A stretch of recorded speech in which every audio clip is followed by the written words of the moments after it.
Hi, my name is Katie Russell, and for my art history independent study project, I chose to research women in Surrealism and how that relates to the Black Dahlia murder. Here we have pictures of Elizabeth Short and Man Ray's Minotaur. Now, this is what Elizabeth Short looked like, previous to the murder. She is the Black Dahlia, and Man Ray's Minotaur is a theme that we're going to constantly see throughout this presentation, so get it in your mind, remember it. We're going to come back to it. So before we start really examining who murdered who and what all this means, let's first look at what is Surrealism. So it's thought of imaginative dreams that are not controlled by the conscious mind. So think, if you, for Freud and Jung, think id or shadow self. It's all irrational. So whatever comes to mind, you just do it. There's also a lot of interest in the psychosexual, like with Freud, and that's another recurring theme. We're going to see that a lot. As you see, I've got The Persistence of Memory. That was by Salvador Dali, one of the, I would say, the most famous surrealist, but also the most controversial. Some other surrealists you may know include Frida Kahlo, Man Ray, who we're really going to talk about a lot in this presentation, and of course André Breton, who was kind of the leader of the surrealist movement, even though he was more of a writer and not really an artist. With the foundation of what surrealism is laid down, we're going to start looking through some surrealist artworks. The first one we're going to look through is La Poupée by Hans Bellmer, and I find this picture to be particularly disturbing, this work rather, to be particularly disturbing. As you can see, the eye is kind of drawn to the pubic area of this doll thing that Bellmer has created. He did a lot of dolls, and mannequins were really popular. All female mannequins, of course. And in this one particular work, there's a great emphasis, like I said, on the pubic area, but also the breasts are pretty bulbous and absurd. The body is kind of broken up into pieces, and the ones that you're really supposed to focus on are really highlighted. That's another theme in a lot of surrealist art is, the breasts, the pubic area, the mouth, the legs, all of these are highlighted and often not really attached to an actual woman. And when women are depicted in a lot of surrealist art, they're in ecstasy, or they're dead, or they're asleep.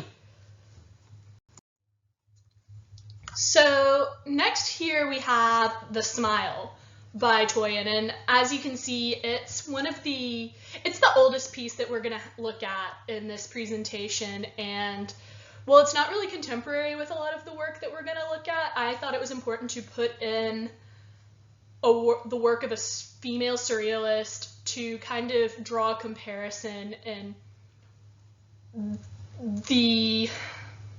how women are portrayed.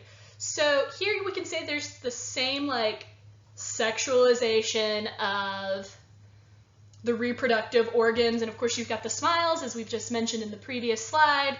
But to me it's a little bit different, It had the work of Toyin and many of the other female surrealists, like Frida Kahlo.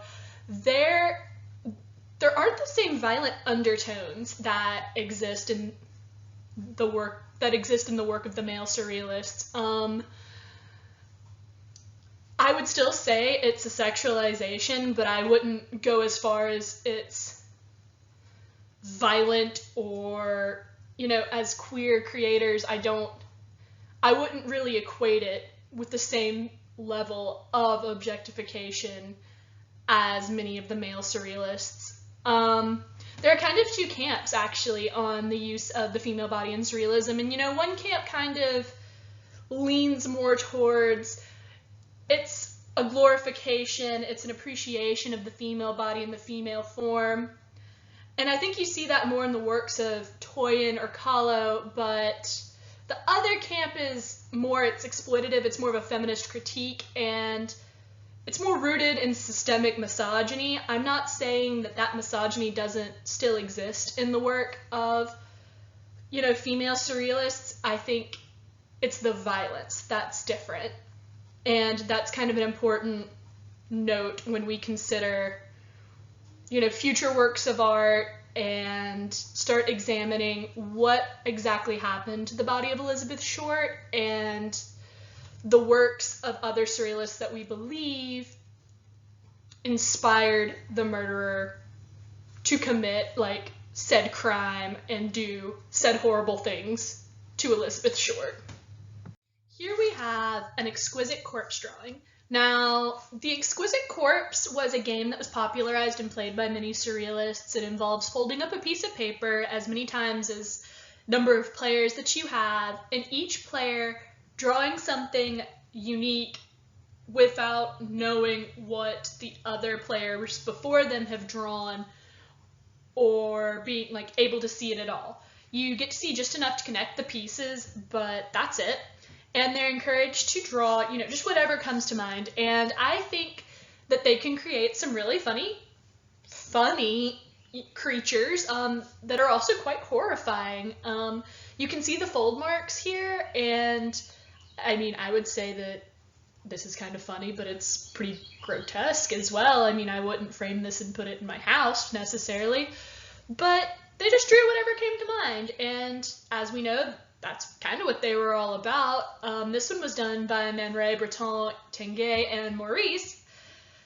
And, I mean, it's horrifying, and anybody who really knows a lot about Freud can see the undertones, but we're talking about the Exquisite Corpse because of how it relates to the state of which Elizabeth Short's body was found in. I encourage you to go ahead and pause the video right now and go look up what the crime scene for the Black Dahlia murder looked like. Check out the autopsy report.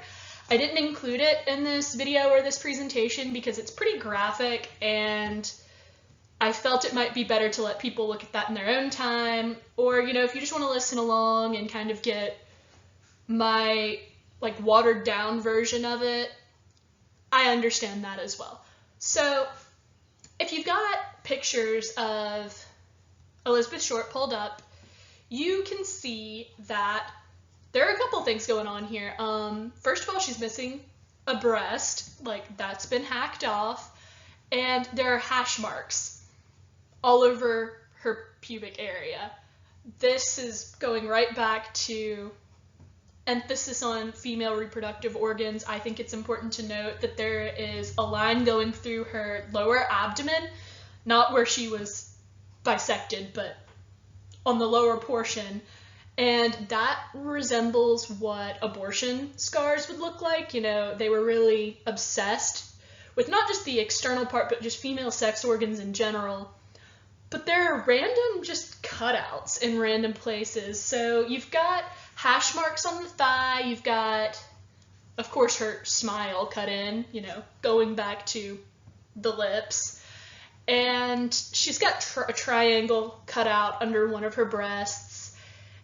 And the contents of her stomach were pretty interesting when they found her. I'll let y'all look that up, but it's believed that that was an homage to Salvador Dali, who was known to ingesting his own feces as part of his artistic method, if you will.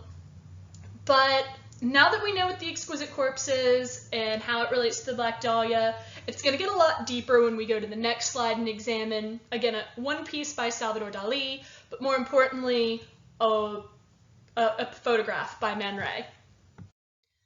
Okay, so this is where it starts to get a little bananas. Now, I'm not going to go into all the details of, like, the true crime stuff because it doesn't really apply to the art historical piece, but I'm definitely going to link y'all to some sources for that. But let's just take in these pieces. Okay, so we have The Art of Radio by Salvador Dali. We don't know where this piece is. In fact, it's been destroyed, and this was the best picture of it I could find. And it's estimated that it was done around 1945. Okay, we've got our normal themes like, yes, breasts, bodies cut in half, very, very, like, sexualized, and they're bisected, but, like, check this out. If you look at the thighs on these creatures, women creatures, there are little chunks missing out of it. And if you look at Elizabeth Short's body, there are also little chunks missing out of the thigh in the exact same location. Now let's talk about posing. Okay, so here we have a portrait of Juliet Browner, and she is in the Minotaur repose. You remember Minotaur from the first slide, you know, it's another Man Ray drawing, or not drawing, photograph. This is where it gets weird. So, there's one suspect that a lot of people now truly believe killed Elizabeth Short. His name is Dr. George Hodel. He was best friends with Man Ray. I'm talking Man Ray did all of the children's portraits, like they have family portraits done by Man Ray. Dorothy Hodel was best friends with Juliet Browner, who later became Juliet Man Ray. She became Man Ray's wife. Yeah. You factor that in with the posing and the fact that Dr. George Hodel, he's a medical doctor. The way Elizabeth Short's body was bisected in half could have only been done by somebody with medical training. There's a very specific location in the back that only someone who had been to med school would know, where you can sever the spine that cleanly, or even break through it at all, really, without just hacking up the body. But there's like strike two. Okay, like I said, I wasn't going to get into it, but I feel like y'all really need to know that little tidbit. And in Dr. George Hodel's like personal affects, after he had died, there were photographs found that are believed to be Elizabeth Short that were done in the same style as many of Man Ray's photographs of Hodel's wife and Hodel's family. Bonkers, right? Another key thing is that George Hodel knew the Surrealists. He was known for throwing lavish parties, and many of them were invited. Again, best friends with Man Ray. He subscribed to Minotaur, which was like a small like underground magazine that was big in the Surrealist art scene. But no one who wasn't in the inner sanctum would have that laying around. It's believed that George Hodel killed the Black Dahlia, or committed the Black Dahlia murder, the murder of Elizabeth Short, because he wasn't really great at creating his own art, but he still wanted to be part of the movement. So he wanted to become the most famous murderer and surrealist that history had ever seen, and he borrowed different parts from Man Ray and Dali to do it. It is, I believe, that the truly horrific things done to the body of Elizabeth Short were what the Surrealism movement stood for, manifested into an actual person. And that's a lot to unpack, and I think we really need to pay attention to how we portray women and the kinds of art we let become popular. So as promised, here is the root of evil. I'm going to put links to all of these in my descriptions, as well as a bibliography for the paper that is attached to this project. The root of evil, Yvette and Rasha do a great job getting into the nitty-gritty, more true crime stuff, as does their uncle, Steve Hodel. He is fabulous. I'd also like to recommend the Exquisite Corpse. That really breaks it down into the art history element of it and ties it together much better than I can in a 15-minute video. It is by Nelson and Bayliss. So you really, really need to check that out if you want to get like a whole map of the interconnectedness of it all. I'd also like to thank Dr. Crary for giving me this opportunity, and thank you guys, the viewers, for watching.